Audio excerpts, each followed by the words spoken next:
Assalamualaikum warahmatullahi wabarakatuh. Bismillah. Mari teman-teman kita lanjutkan lagi ngaji kita, belajar kita. Baik. Coba kita lihat, sekarang kita masuk ke olah rasa. Olah rasa ini berhubungan dengan bagaimana kita membersihkan dimensi batin kita.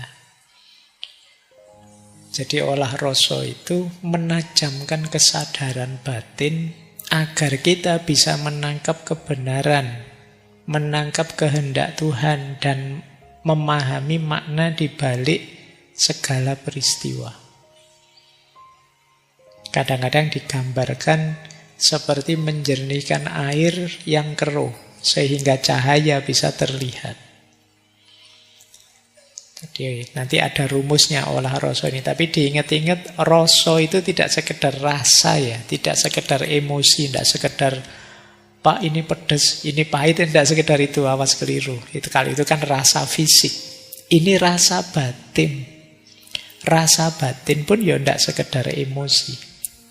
Kalau dalam falsafah Jawa, yang namanya rasa itu setidaknya ada 3 jenis. Ada rasa pribadi.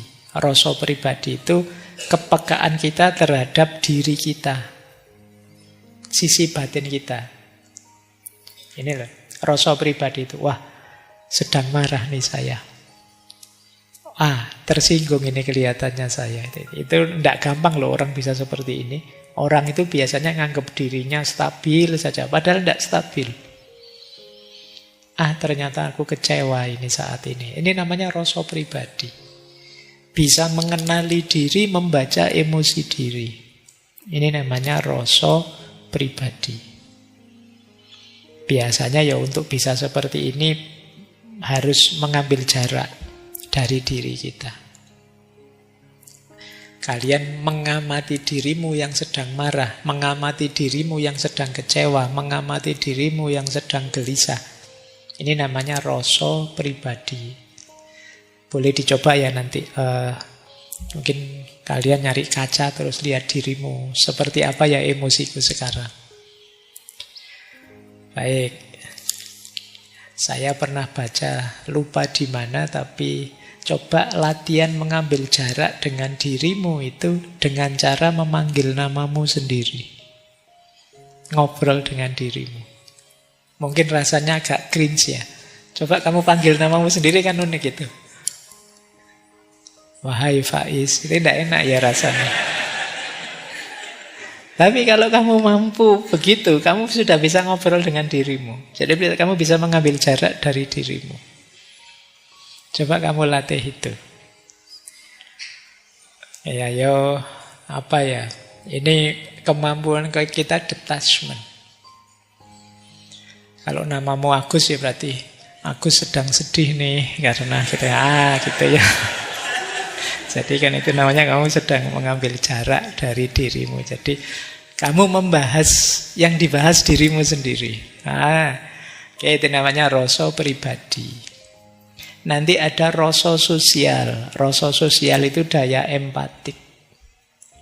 Aku bisa merasakan yang engkau rasakan. Itu rasa sosial. Aku bisa merasakan kegelisahanmu.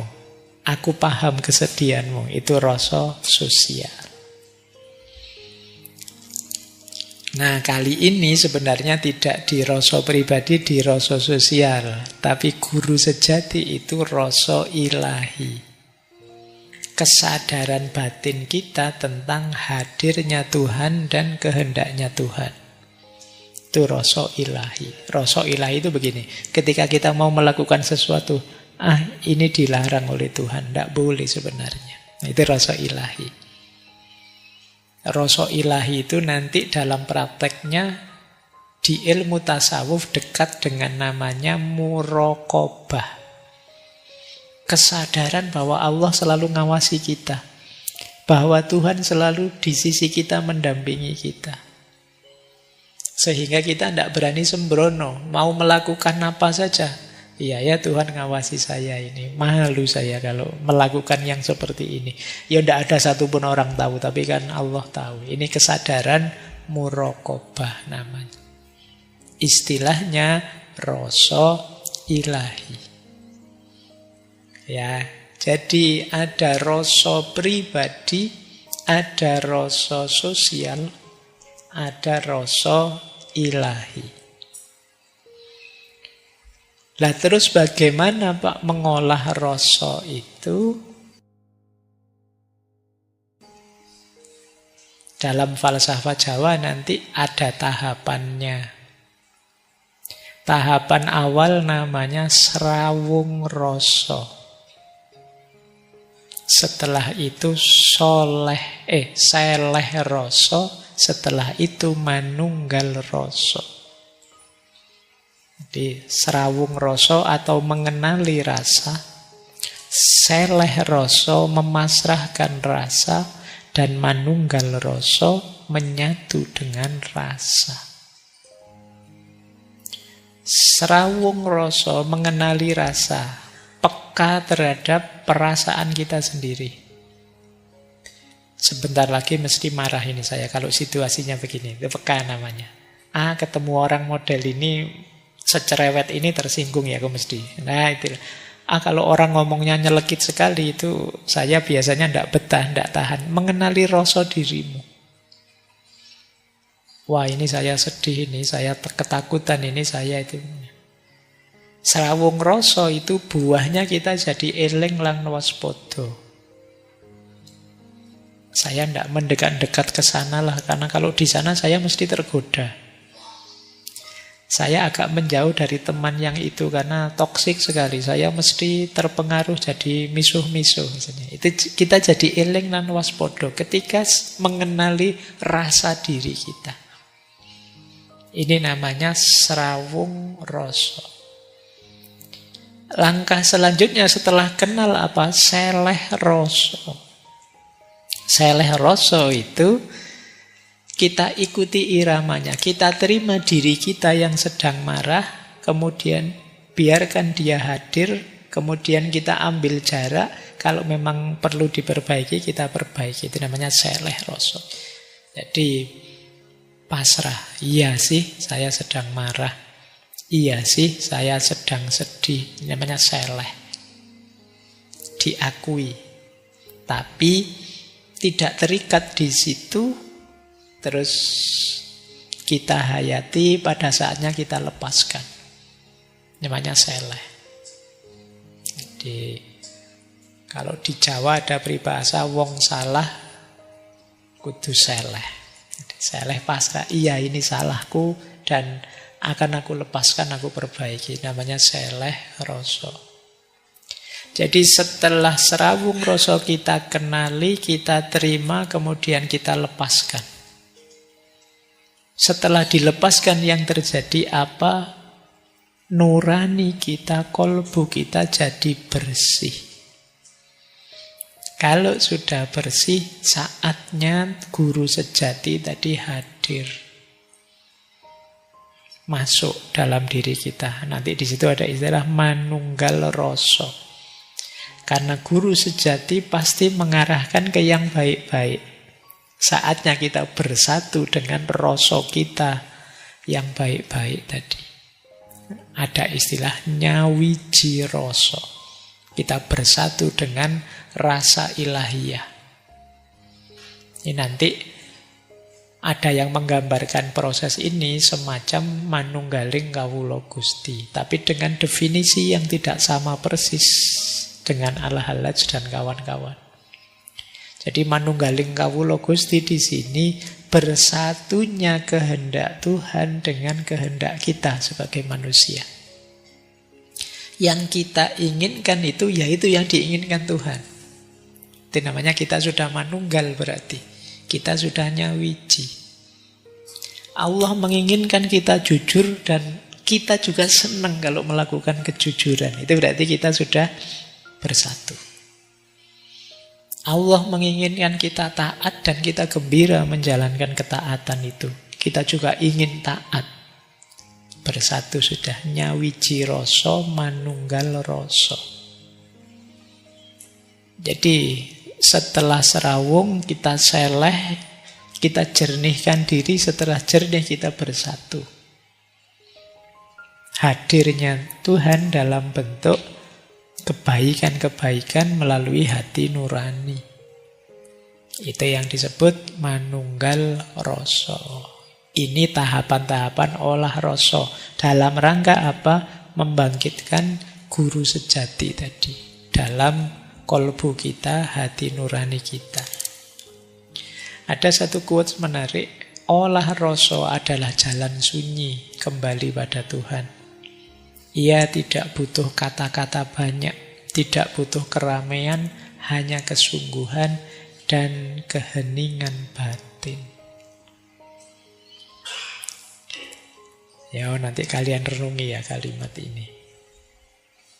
Rasa iku guru sejati.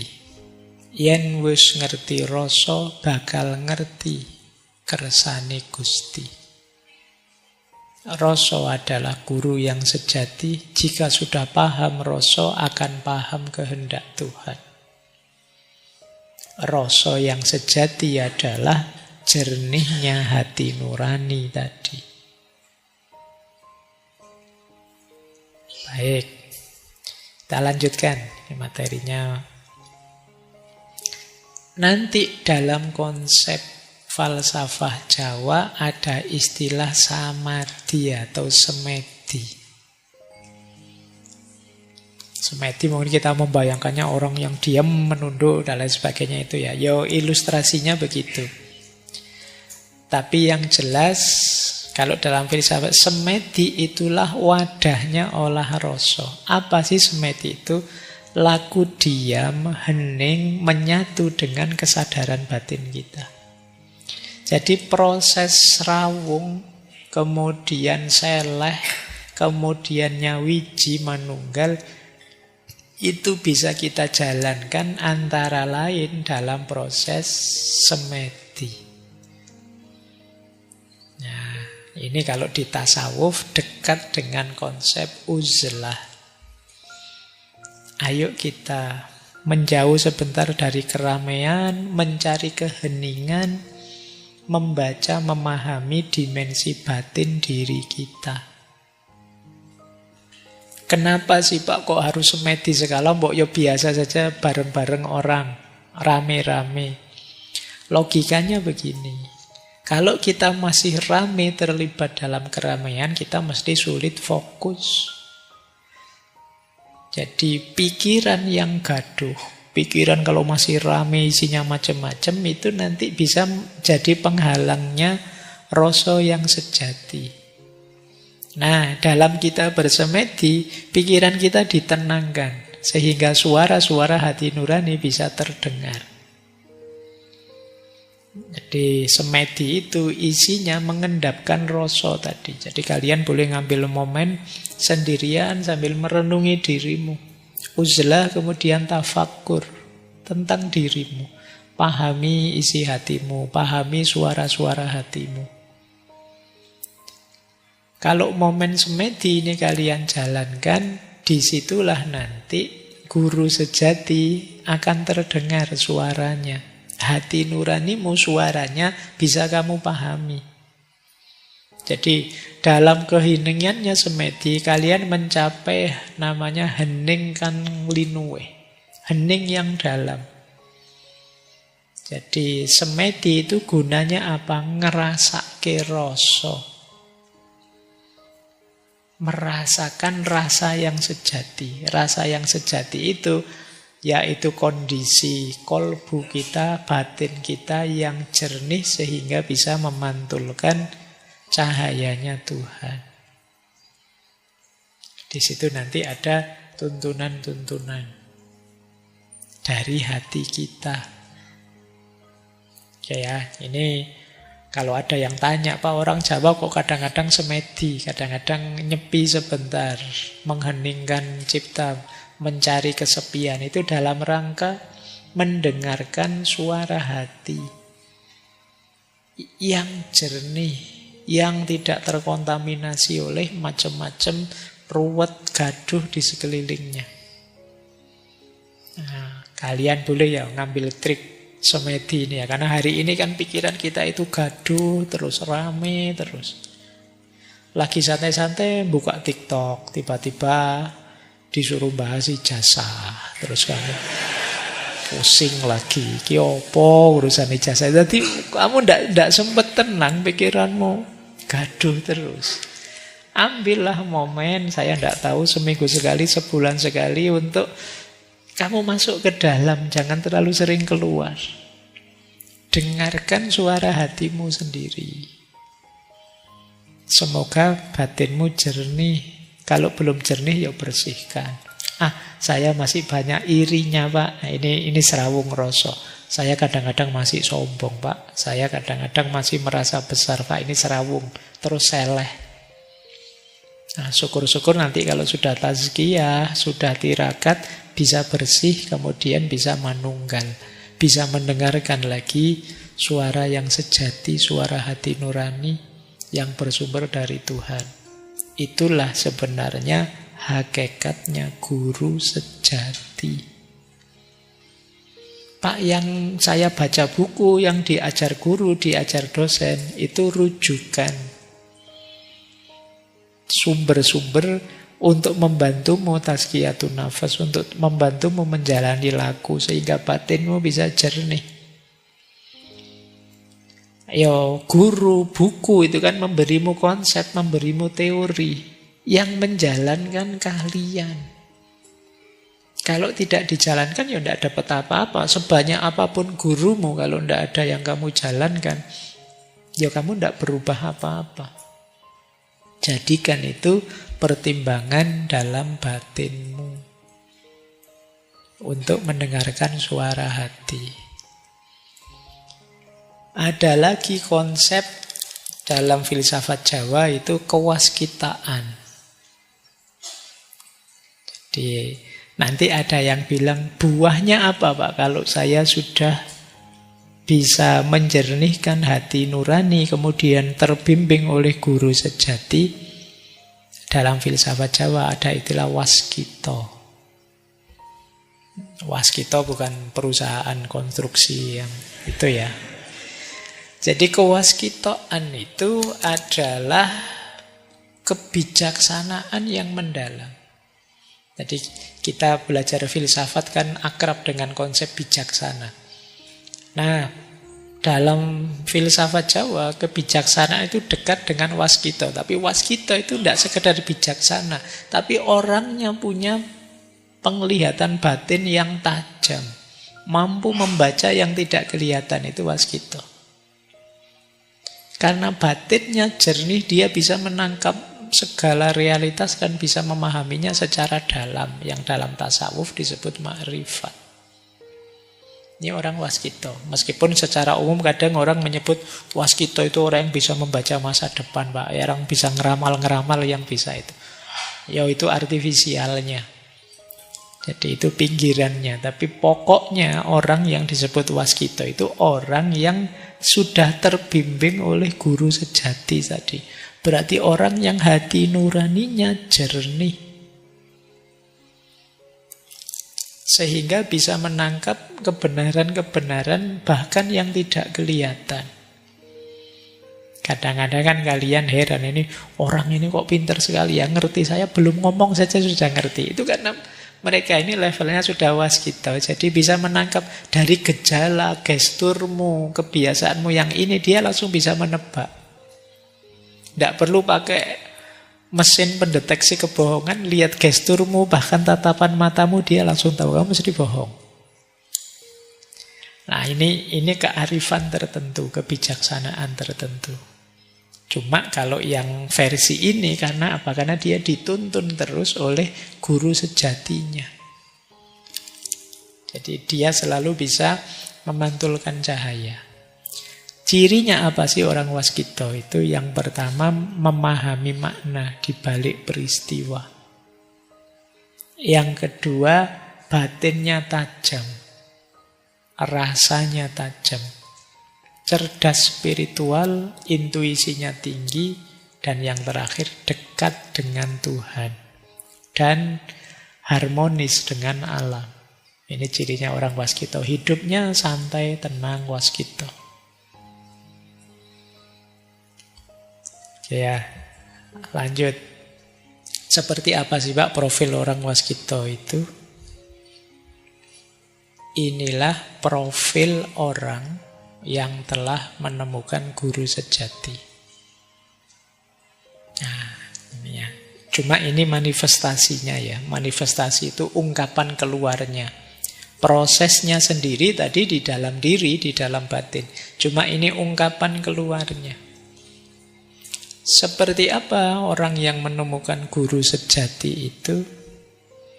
Yang pertama, dia sosok yang andap asor, rendah hati.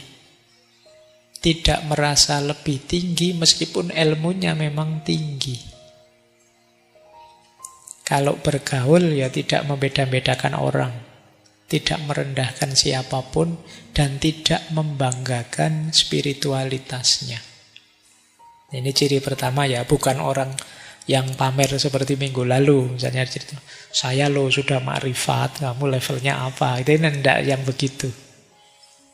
Jadi yang masih pamer belum nyampe dia. Orang yang sudah nyampe tidak akan banyak ngomong. Justru sama seperti cinta. Orang yang jatuh cinta itu biasanya tidak banyak ngomong. Langsung saja action. Tapi yang belum jatuh cinta itu biasanya sibuk bikin seminar, webinar tentang cinta, tentang itu. Biasanya masih belum malahan. Itu kan seperti kata Jalaluddin Rumi itu loh. Ketika cinta belum ku alami, aku masih sibuk ngomong, masih sibuk seminar, ceramah tentang cinta. Tapi kalau sudah jatuh cinta, ya diam sudah. Sibuk menikmati cintanya dan mengaktualkan cintanya. Jadi kalian yang masih seneng tema-tema cinta, kemarin ada yang, Pak, kapan lagi Pak tema cinta Pak? No. Padahal tiap tahun sudah ada tema cinta, masih pingin lagi terus. Berarti ya kalian masih belum berarti. Jatuh cintalah dulu, baru bahas tentang cinta, tentang mahabbah. Oke ya, orang rendah hati, tidak membangga-banggakan spiritualitasnya. Mungkin kamu tidak tahu orang ini spiritualitasnya tinggi.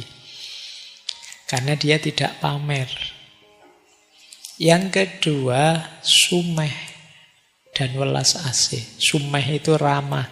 Sumeh itu terjemahan mungkin kalau dalam bahasa Arab itu basam, murah senyum. Welas asih, penuh kasih sayang. Wajahnya teduh, terbuka. Orang melihat ikut damai.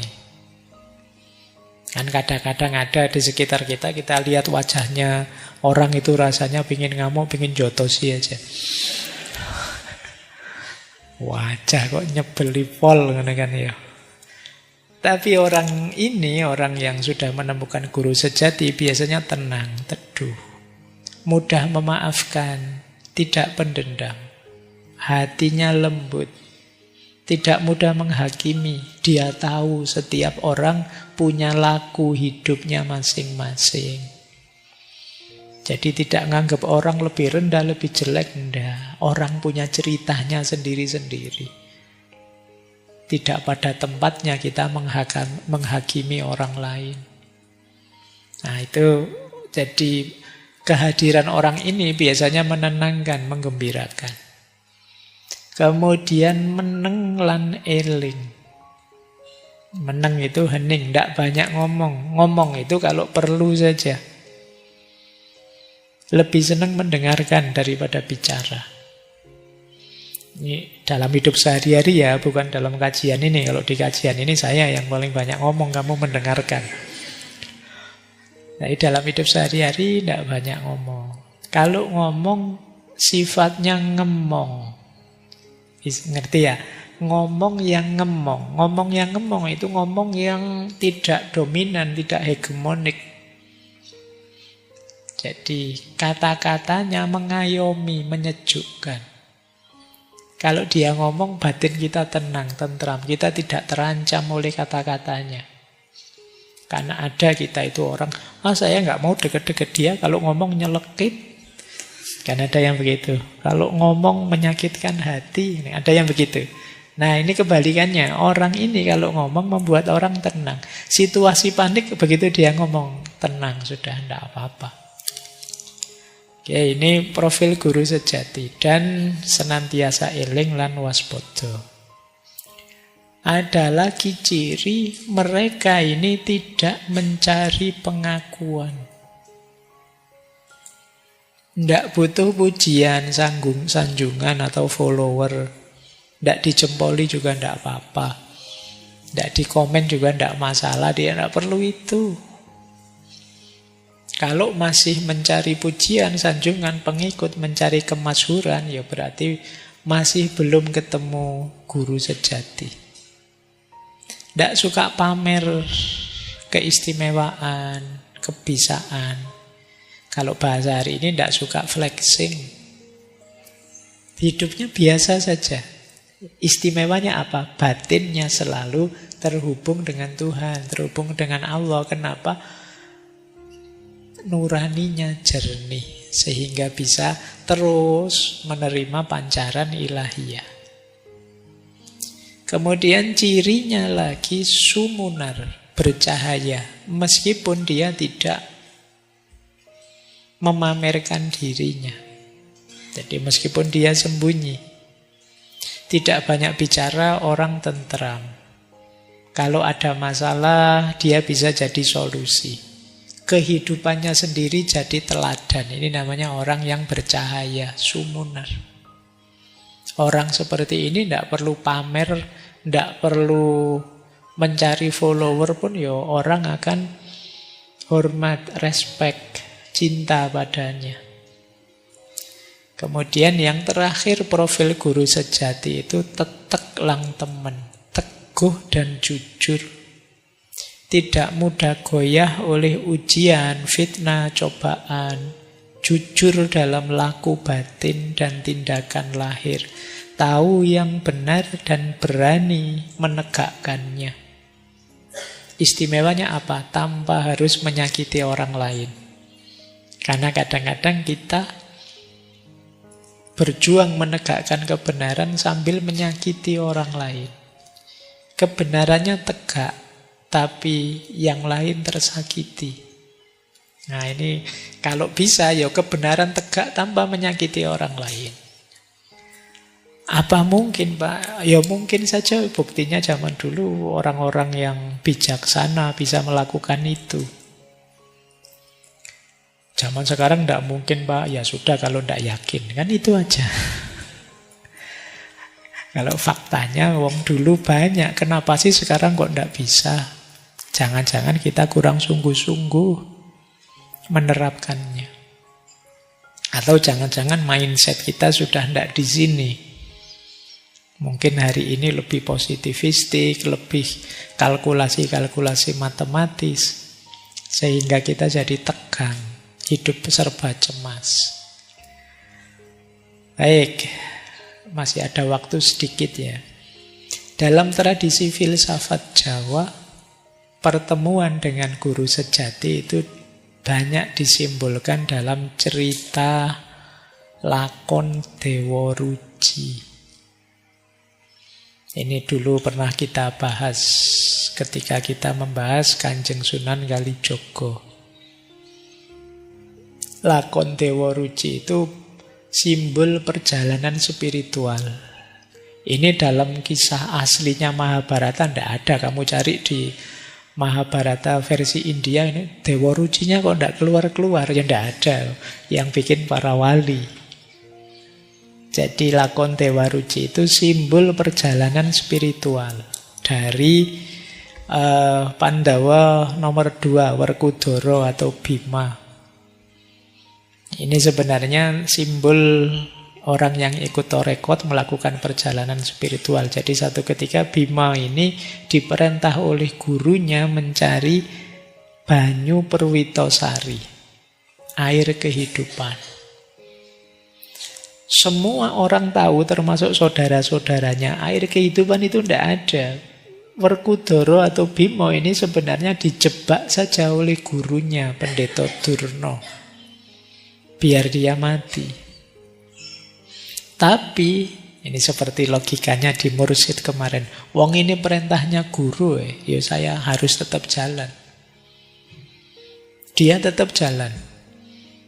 Pertama dia mencari namanya Gua Gondomono di salah satu gunung. Jadi gunungnya namanya Gunung Rekso Muko. Nah, di gunung ini dia ketemu dua raksasa, bertarung dengan dua raksasa ini dan menang. Setelah dua raksasanya kalah, dia didatangi oleh dewa. Kamu dibohongi oleh gurumu, kamu pulang saja. Tidak ada air Perwitosari. Terus dia pulang. Begitu dia pulang, sama gurunya diperintah lagi. Oh iya, memang di gunung itu tidak ada. Saya kemarin cuma ngetes kamu kok. Adanya air Perwitosari itu di setengah samudera. Dia pun tetap berangkat. Sudah dibohongi, yang kedua kalinya tetap berangkat oleh gurunya. Berangkatlah dia ke tengah samudera, yang di situ kemudian bertarung dengan ular naga namanya Amburnowo. Dalam pertarungan itu dia menang. Setelah menang bertarung, bertemulah nanti dia dengan dewa kecil sekali. Badannya kalau di wayang itu besarnya cuma setelapak tangannya seperti di gambar itu. Yang wajah dan posturnya persis seperti dirinya. Nah ini seperti tadi ya, ternyata guru yang paling sejati itu ya dirinya sendiri. Jadi ketemu Dewa Ruci versi kecil dari dirinya. Tapi dewa. Nah, dewa itu simbol yang berhubungan dengan Tuhan. Disitulah nanti dia oleh Dewa Ruci diminta, kamu masuklah ke dalam diriku. Karena air Perwitosari itu tidak ada di mana-mana, adanya dalam dirimu. Maka masuklah ke dalam diriku, karena ya aku ya kamu sebenarnya. Kan terus bingung, gimana saya sebesar ini harus masuk dalam Dewa Ruci yang kecil itu. Masuknya lewat mana juga? Kata Dewa Ruci, kamu masuk lewat telinga kiriku. Itu lebih aneh lagi, masuk lewat telinga caranya gimana? Kata Dewa Ruci, pokoknya kamu nawa itu masuk saja sudah. Dan ternyata benar, bismillah nawa itu masuk. Jadi hal yang tidak mungkin jadi mungkin. Ini logiknya dunia. Kalau dikalkulasi matematika tidak nyambung sama sekali. Tapi dalam ceritanya, wong ini cerita simbolis. Masuklah dia dan di dalam dia dapat banyak pelajaran. Itu simbolisme perjalanan spiritual. Termasuk menemukan guru sejati namanya Dewa Ruci. Yang tidak lain adalah dirinya sendiri. Tapi versi cerah, versi hati nurani yang bisa nyambung dengan unsur ketuhanan. Cuma itu tadi, ternyata yo laku sebelumnya itu yo rintangannya. Jadi tadi air Perwitosari, banyu Perwitosari itu simbol hakikat, simbol ilmu sejati. Kenapa Werkudara yang diambil? Karena Werkudara ini simbol seorang salik, orang yang menempuh jalan spiritual dari profilnya. Dia ini tegak, kokoh, gagah. Ini simbol orang yang istiqomah. Bajunya Werkudara itu kan hitam putih. Ini kan yang di bawah itu sarungnya. Itu kan hitam putih, namanya kain poleng. Itu menunjukkan dia ini orangnya tegas. Kalau benar ya benar, kalau salah ya salah. Senjatanya namanya kuku Ponconoko. Yang membuat dia berdaya itu dia kukunya. Ponco itu 5, noko itu kekuatan. Yang punya 5 daya. Ini nanti karena yang membuat para wali nanti dihubungkan dengan rukun Islam. Dengan agama. Kemudian Werkudara itu kalau ngomong itu selalu pakai bahasa ngoko. Dia tidak pernah pakai bahasa halus pada siapapun. Ini sebenarnya simbolisme tauhid. Tauhid itu egaliter, setara. Posisi apapun seseorang itu sifatnya sama saja di hadapan Allah. Karena manusia di hadapan Allah itu ya antara kholik dan makhluk. Siapapun dia di posisi apapun ya sama-sama makhluk. Maka Werkudara ya pakai bahasa ngoko. Kemudian dia seorang pahlawan, pelindung keluarga, pelindung masyarakat, punya komitmen mencari kebenaran dan patuh pada guru. Ini tipe seorang salik. Jadi kalian kalau ingin melakukan perjalanan spiritual, syarat-syaratnya ada di Werkudara. Terus tadi naik gunung Rekso Muko. Rekso itu ngerekso, memelihara. Muko itu wajah. Ini sebenarnya simbol pengendalian diri. Jadi untuk menempuh perjalanan spiritual harus mau dan bisa mengendalikan diri. Kemudian masuk ke hutan namanya Tikbrosoro. Tikbrosoro itu artinya keprihatinan dan ketajaman. Jadi menempuh jalan spiritual itu perlu keprihatinan yang dalam. Demi jiwa yang jernih, demi cipta yang tajam. Nanti ketemu halangan namanya raksasa tadi. Dua raksasa, yang satu namanya Rukmuko, yang satu Rukmokolo. Ternyata halangan yang berat bentuknya raksasa itu simbol Kamukten dan Kamulya. Jadi kemuliaan hidup, kekayaan itu sering jadi halangan untuk kita menempuh jalan spiritual. Kalau kesulitan hidup kadang-kadang malah membuat kita lebih dekat dengan Allah. Tapi begitu diberi sukses, diberi enak, diberi nyaman, kalau dalam tasawuf diberi karomah-karomah, kadang orang terlena. Merasa sudah cukup. Padahal belum, karena akhir perjalanannya kan Tuhan. Kalau ular naga tadi yang bertarung di laut itu simbol batin yang jahat. Hati yang kotor. Itu harus ditaklukkan. Jadi kalau sudah bisa mengendalikan diri, mau tirakat dan tidak tergoda oleh kemuliaan kenikmatan duniawi, serta bisa membersihkan sifat jahat dalam diri, maka kita akan bertemu guru sejati. Masuklah ke sana, di sana ada banyak pelajaran, banyak kejernihan. Ringkesnya itu perjalanannya Werkudara di perutnya Dewa Ruci. Ini ada pelajarannya. Yang pertama dia ketemu cahaya-cahaya 5 warna, namanya Poncomoyo, yang oleh Dewa Ruci disuruh mengabaikan saja, dicueki saja. Poncomoyo ini simbol kenikmatan indrawi, panca indera. Kenikmatan indrawi lewati dulu, lewati saja, jangan berhenti di situ. Banyak orang berhenti di kenikmatan panca indera. Kemudian ketemu lagi 4 warna. Ada warna-warni cahaya 4. Yang ini